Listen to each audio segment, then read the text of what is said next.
how do I be a better man? If I'm sitting here now after listening to this hour-long conversation thinking, fuck, where do I even start?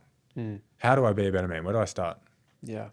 Getting clear on what that actually looks like, first of all, because that could look so different for anyone. It could be losing 10 kilos. It could be, how can I be a better man for my partner? How can I step up more as a leader for my team? So it's, first of all, getting super specific on what that actually is in your season of life right now. And then feel into what is it that I know that I need to do that I've been distracting myself from doing or feeling. For example, if I know that to be a better man is I need to go through, and we already know what we need to do, right? When you create enough stillness and quietness within the fucking analytical thinking mind, when the security guard drops, you create enough stillness and peace and quietness, your deeper truth and what's seeking to be felt will come through. And that deeper inner voice, that deeper inner knowing of, you know, the things that you need to be doing typically goes against everything that the ego actually wants, because the ego just wants to keep you alive.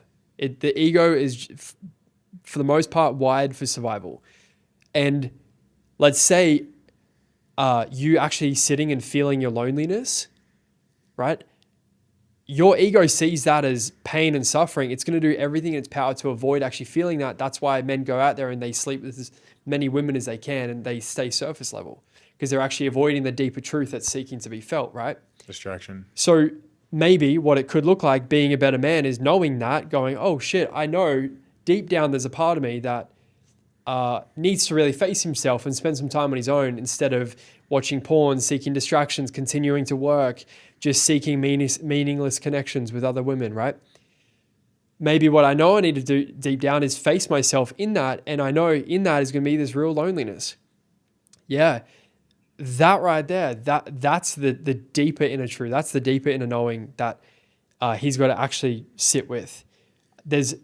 And it's not just him sitting in his loneliness and being lonely. It's him actually feeling that loneliness from the place of the little boy who felt lonely or felt emotionally disconnected from his family or his parents or whatever, wherever the loneliness came from, right? So there's actually a healing piece in that for the inner child when it comes to loneliness. But to be a better man is, first of all, getting clear on what that actually is. And I like to go to the depth of things, and typically it's beneath just losing 10 kilos. Oh, dude. Yeah. That was my exact transition from coaching when I'm over this weight loss, fake change, momentary difference to a life. Like I said, real change needs real change. And that's why for me it's, we are the way we are for a reason, and we do what we do for certain reasons. It's what's the reason? And just to tie it in with something like fat loss, someone struggling to lose 10 kilos, yes, they can go and just walk more or eat less food, but it's like there's a reason you're not doing that. This is why I despise challenges, weight loss challenges.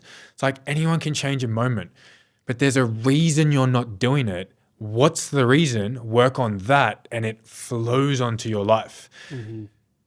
Every conversation I have when I'm talking with a guest or I'm talking to my audience solo, there always is a surface of a pandemic-like situation called ownership. Ownership rules over so many things, and humans suck at it. It's really hard. We don't necessarily just suck at it because it's not a skill we have. Maybe it's out of avoidance, fear, pain. But so many lives would change if they owned their role or they just took ownership in where they're at to be able to change it. But I've just noticed so many things. There's like this web or a tree even, and at the core, at the roots, there's this word called ownership, and then floating off from that, there's this problem, there's this problem, there's this problem. I find ownership so important, and it's just so avoided. Yeah.